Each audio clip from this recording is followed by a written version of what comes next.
Maintenance and Garage Practice Subject 1. Chapter number 3 Maintenance and Overhauling of Vehicles Different System. જેમાં આજના ટોપિકમાં ચર્ચા કરવા જઈ રહ્યા છીએ ટાયર રોટેશન વિશે. ટાયર રોટેશન વ્હીકલની અંદર અમુક સમયગાળાના અંતરે કરતા રહેવું જરૂરી બનતું હોય છે કે જેથી ટાયરની અંદર એક સમાન ઘસારો થતો રહે.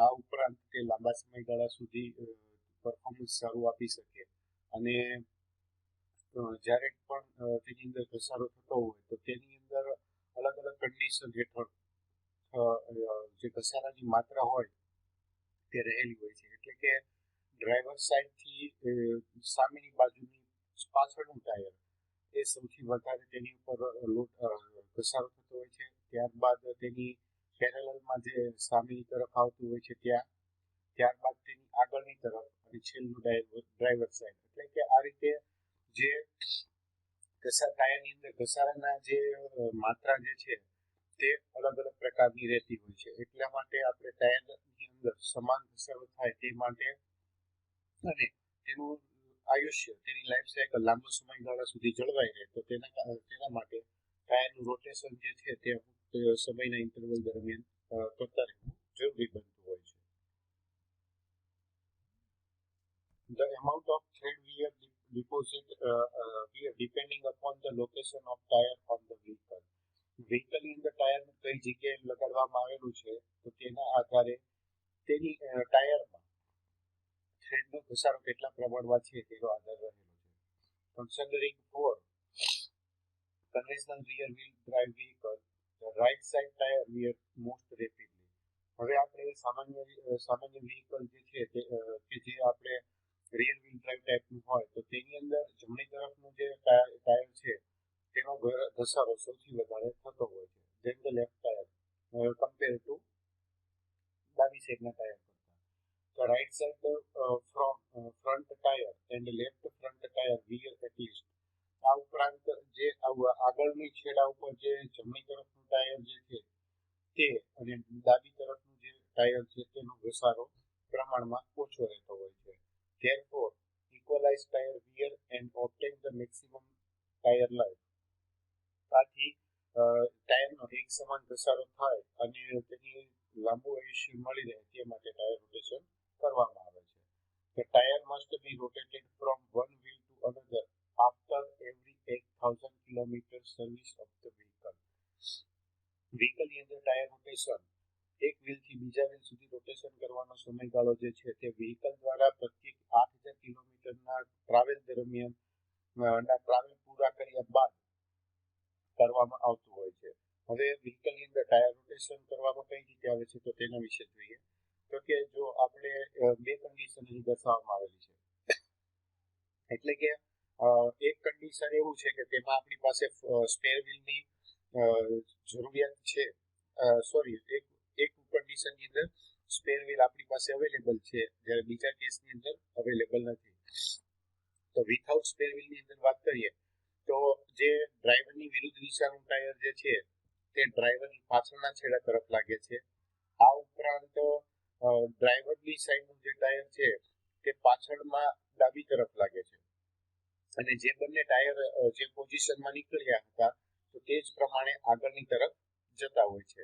એટલે કે અહીં આપણને જે આપણે અગાઉ જોઈ ગયા કે સૌથી વધારે ટાયરનો ઘસારો આ ટાયરનો થતો હોય છે, ત્યારબાદ આ ટાયરનો ઘસારો થતો હોય છે, ત્યારબાદ આ ટાયરનો ઘસારો થાય છે અને સૌથી ઓછો ઘસારો આ ટાયરનો થાય છે.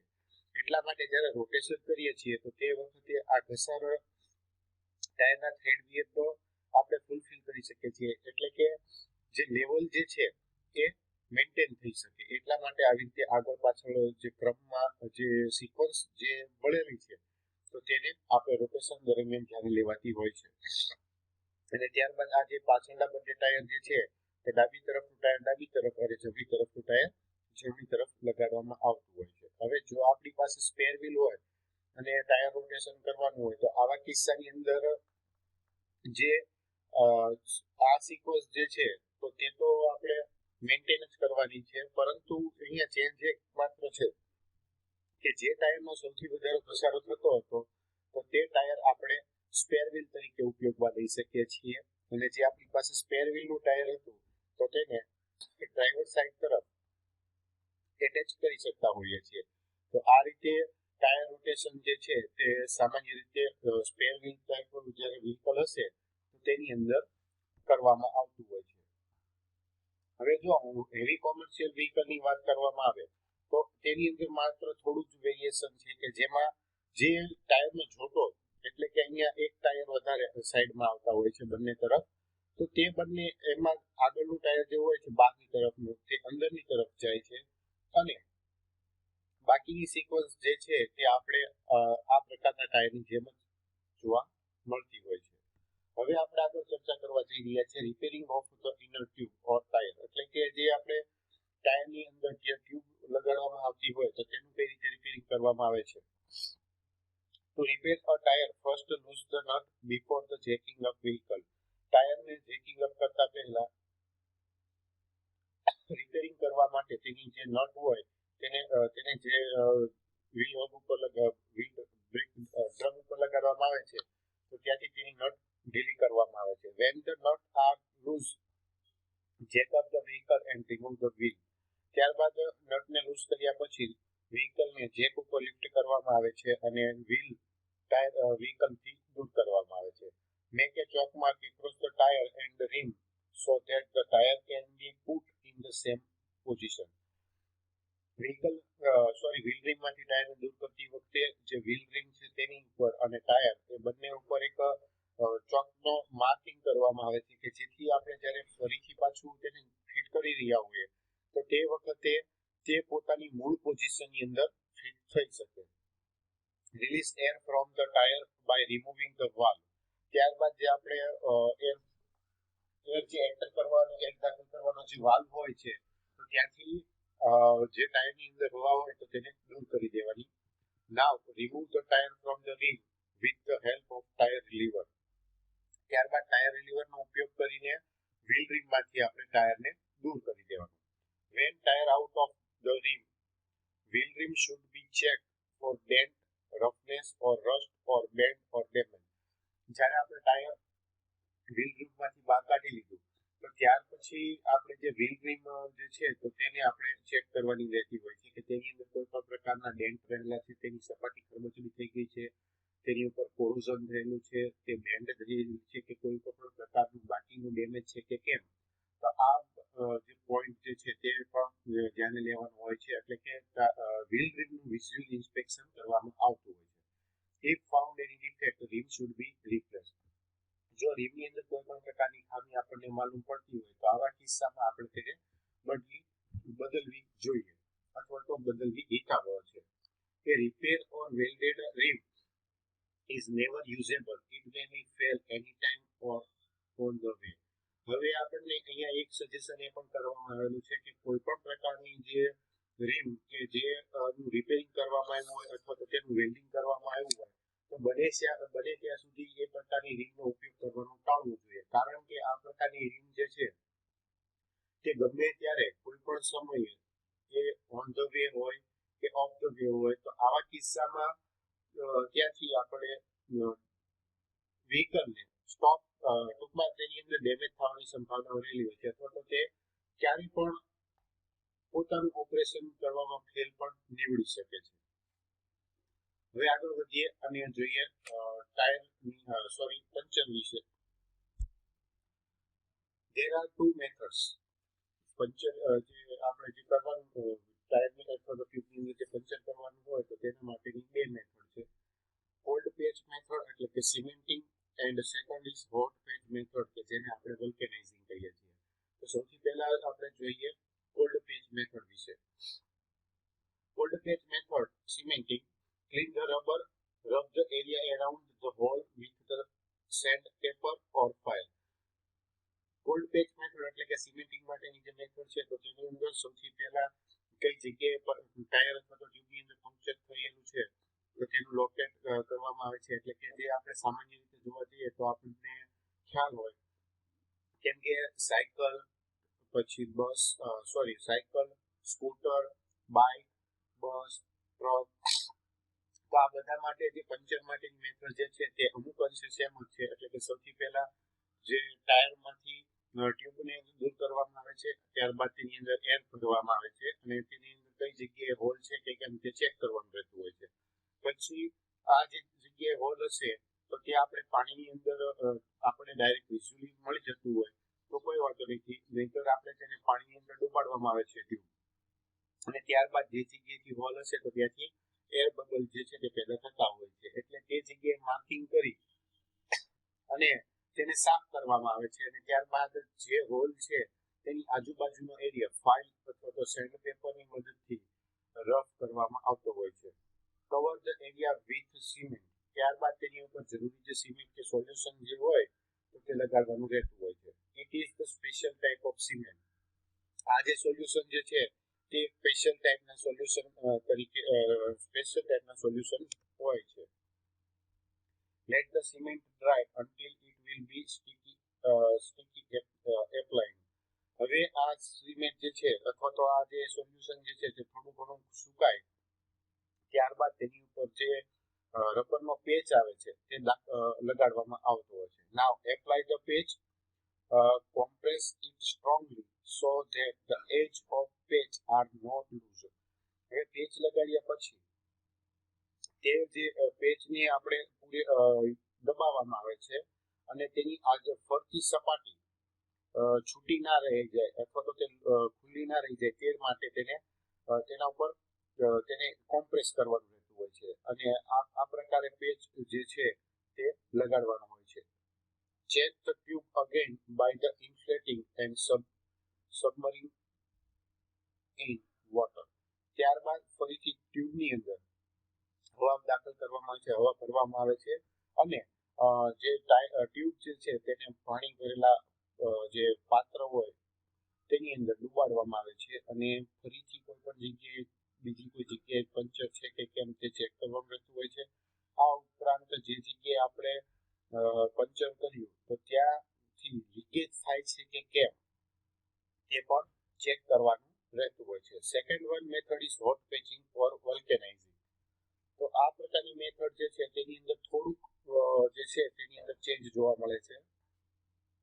It is the process of curing the vulcanized rubber by heating it to the temperature between 120 degree centigrade to 150 degree centigrade.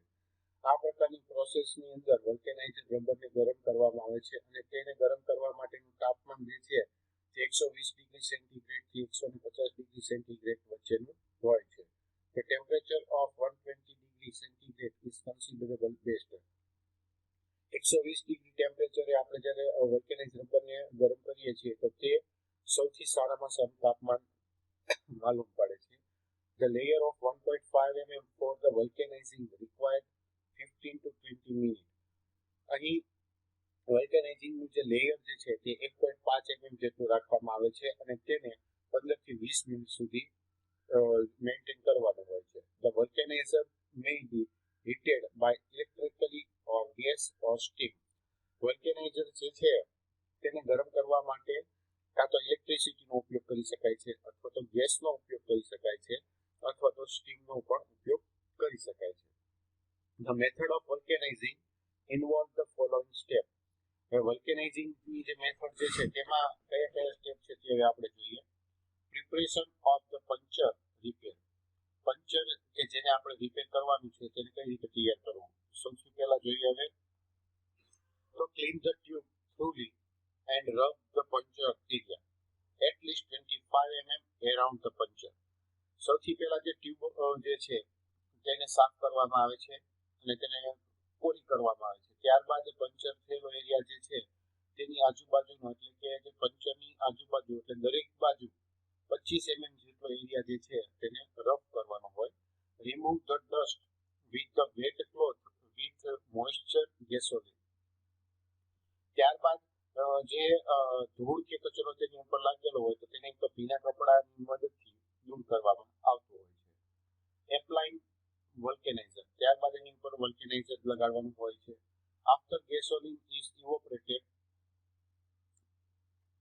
apply a little vulcanizing cement to the edge of hole over a space about 15 mm around it. હવે આપણે જ્યારે ભીનું કાપડ ભીનું કાપડના ટુકડાની મદદથી સાફ કરી દીધું, તો ત્યારબાદ ત્યાં જ તે જગ્યાએ ભેજ જળવાઈ રહે તે માટે તે થોડુંક ગેસોલિન જે છે તે લગાડવામાં આવતું હોય છે. હવે ગેસોલિન જેવું ત્યાંથી ઇવોપરેટ થઈ જાય, બાષ્પીભવન તેનું થઈ જાય, તો ત્યારબાદ તેની ઉપર વલ્કેનાઇઝિંગ સિમેન્ટ જે છે તે તેના હોલની આજુબાજુ લગાડવામાં આવતી હોય છે, કે જે હોલની ફરતો 15 mm નો જે એરિયા જે છે તો તે જગ્યાએ તે લગાડવાની રહેતી હોય છે. Apply a second coat of vulcanizer after lap of 10 to 15 minutes. Now let it dry. હવે ત્યાર પછી 15 mm ના જગ્યા ઉપર લગાડી દીધા પછી હવે પાછું એની ઉપર બીજું કોટિંગ વલ્કેનાઇઝરનું લગાડવામાં આવે છે, કે જ્યારે પહેલું લેપિંગ જે છે તે 10 થી 15 મિનિટના સમયગાળા દરમિયાન તે સુકાઈ જાય થોડું ઘણું, ત્યાર પછી તેને બીજું લેયર લગાડવાનું અને તેને ફરીથી પાછું સૂકવવા દેવાનું, કોરું થવા દેવાનું. Inserting a piece of raw rubber. ત્યારબાદ આપણે એક રબરનો ટુકડો જે છે તેમાં દાખલ કરવાનો. Insert a small piece of the raw rubber into hole according to the size of puncture. ત્યારબાદ આપણે જે સાઈઝનું પંચર જે છે તેની સાઈઝ પ્રમાણે એક રબરનો એક નાનો ટુકડો જે છે તે હોલની ઉપર લગાડવામાં આવતું હોય છે. Take a piece about 5 mm large and place it over the puncture space. હવે આ જે ટુકડો જે છે તે આપણી પંચરનો હોલ અથવા તો જે પંચરનો એરિયા જે છે તો તેની ફરતે લાગી જાય તે માટે તેને આપણે સિલેક્ટ કરેલો હોય છે, એટલે કે તેની સાઈઝ તેના જે હોલ હોય ત્યાંથી 5 mm વધારે સાઈઝનો રાખવાનો, ફરતો 5 mm સાઈઝ વધારે હોય તે રીતે આપણે લગાડવાનું.